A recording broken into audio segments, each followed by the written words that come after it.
Welcome back to my exam point learn to grow में।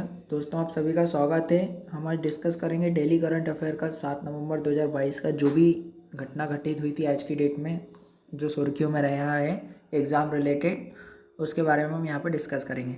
चलिए guys, शुरुआत करते हैं कल के अभ्यास प्रश्न के साथ।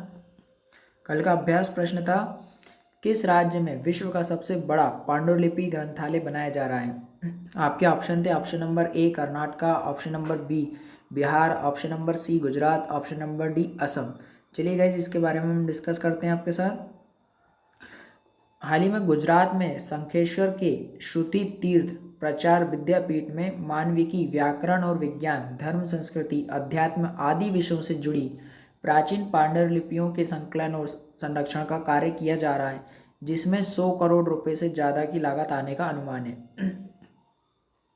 पांडुलिपियों के संरक्षण के लिए यहाँ चतुर्मास से कर रहे तापाक्षीय जैन मुनिश्री हेमश्रमण विजय गणिवर्य ने यह जानकारी देते हुए बताया है कि विद्यापीठ में 25,000 से अधिक पांडुलिपियाँ उपलब्ध, यानी जो पांडुलिपियाँ हैं हमारे पास वो 25,000 से भी ज़्यादा यहाँ पे उपलब्ध हैं।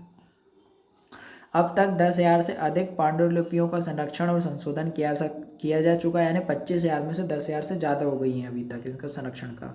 और पांडुलिपि ग्रंथालयों में मानविकी, विज्ञान, धर्म, अध्यात्म आदि क्षेत्रों की 1 लाख से अधिक पुस्तकें उपलब्ध हैं।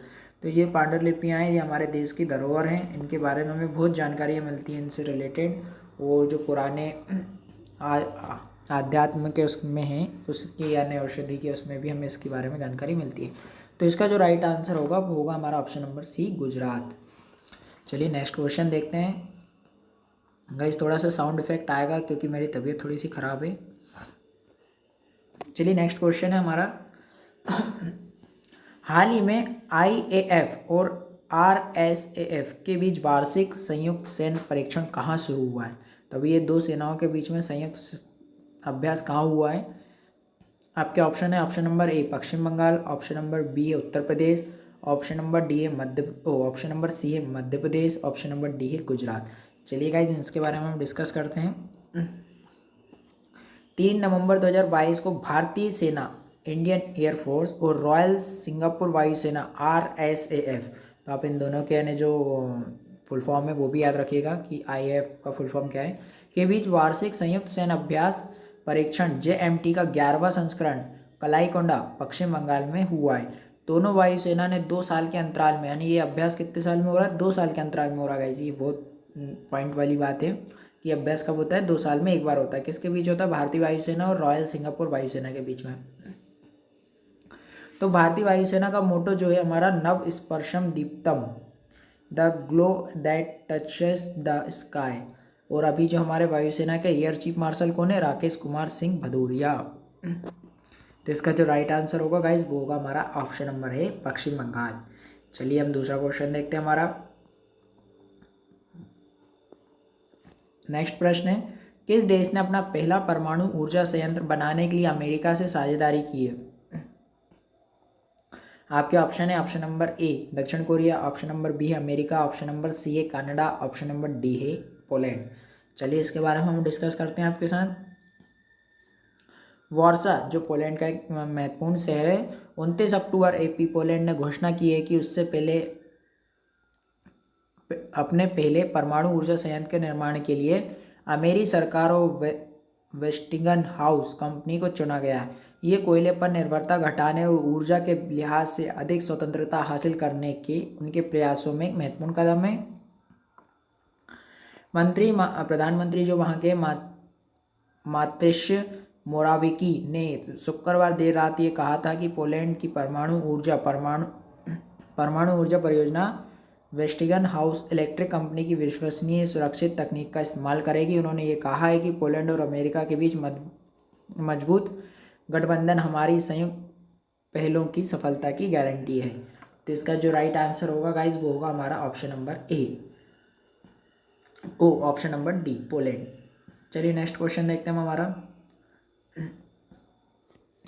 हाल ही में किसने उच्च शिक्षा संस्थानों के लिए राधाकृष्णन समिति की स्थापना करने की घोषणा की है। आपके ऑप्शन है ऑप्शन नंबर ए शिक्षा मंत्रालय, ऑप्शन नंबर बी है कौशल मंत्रालय, ऑप्शन नंबर सी है लोक सेवा मंत्रालय, ऑप्शन नंबर डी है गृह मंत्रालय। चलिए आइए इसके बारे में हम थोड़ा सा और जानकारी ले लेते हैं। हाल ही में शिक्षा मंत्रालय उच्च शिक्षा संस्थानों के लिए राधाकृष्णन समिति की स्थापना की है। भारतीय शिक्षा के स्तर में सुधार लाने के लिए केंद्रीय शिक्षा सलाहकार बोर्ड तथा अंतर विश्वविद्यालय शिक्षा परिषद ने भारत सरकार को विश्वविद्यालय शिक्षा आयोग का गठन करने का सुझाव दिया है। 4 नवंबर 1948 को डॉक्टर राधाकृष्णन की अध्यक्षता में भारत सरकार द्वारा विश्वविद्यालय शिक्षा आयोग का गठन किया गया था। तो ये किसकी अध्यक्षता में किया गया था? डॉक्टर सर्वपल्ली राधाकृष्णन। इस आयोग ने 25 अगस्त 1949 जिस टाइम हमारा भारत देश आज़ाद हुआ था उसके 2 साल बाद भारत में सरकार की ओर से अपना आख्यान सौंप दी थी भारत सरकार को। डॉक्टर सर्वपल्ली राधाकृष्णन इस आयोग के अध्यक्ष थे, अतः विश्वविद्यालय शिक्षा आयोग को राधाकृष्णन आयोग के नाम से भी जाना जाता है। तो ये राधाकृष्णन सर्वपल्ली जी के बारे में थोड़ी सी जानकारी थी। तो इसका जो राइट आंसर होगा वो होगा हमारा ऑप्शन नंबर ए शिक्षा मंत्रालय। चलिए नेक्स्ट क्वेश्चन देखते हैं हम हमारा। हाल ही में UIDAI ने यूजर्स के बेहतर अनुभव के लिए कौन सा चैट बॉक्स लॉन्च किया है? आपके ऑप्शन है option number A Vyom Mitra, option number B है आधार मित्र, ऑप्शन नंबर सी है उद्योग मित्र, ऑप्शन नंबर डी है पशु मित्र। आइए हम इसके बारे में थोड़ी सी जानकारी लेते हैं आपके साथ। अगर आपको अपने आधार कार्ड को लेकर कोई सवाल या शिकायत है, अब उसका जवाब आपको तुरंत मिलेगा। दरअसल आधार यूजर्स की परेशानियों को दूर करने के लिए unique identification authority of India UIDAI, ये UIDAI का फुल फॉर्म है क्या है? Unique identification authority of India ने एक नया चैटबॉट आधार मित्र लॉन्च किया है, जिसके जरिए यूजर आधार से जुड़ी अपनी शिकायतों और सवालों के जवाब पा सकते हैं।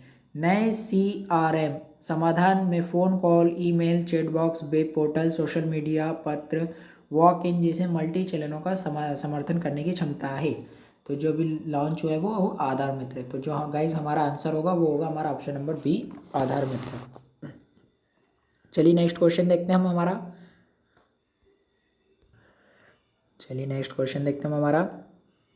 नेक्स्ट क्वेश्चन है हाल ही में किस देश ने बेडू उपग्रह नेविगेशन प्रणाली को लॉन्च किया गया है? तो अभी हाल ही में ये बहुत चर्चा में रहा है। आपके ऑप्शन है option number A Bharat, option number B है चीन, ऑप्शन नंबर सी है अमेरिका, ऑप्शन नंबर डी है जापान। चलिए इसके बारे में हम देख लेते हैं थोड़ा सा। चीन का स्वदेशी navigation satellite system Beidou launch Xi Jinping ने की है। आधिकारिक शुरुआत बेडू पोजिशनिंग सिस्टम के एक्टिव होने से चीन को मिलेगी वैश्विक पहुंच। खुफिया जानकारी जुटाने में ये मदद हो सकती है इनके लिए। इस्तेमाल स्वदेशी नेविगेशन सैटेलाइट सिस्टम से चीन की एयरफोर्स और नेवी को ताकत और समुद्र और हवा में परिवहन में इनको सहायता मिलेगी।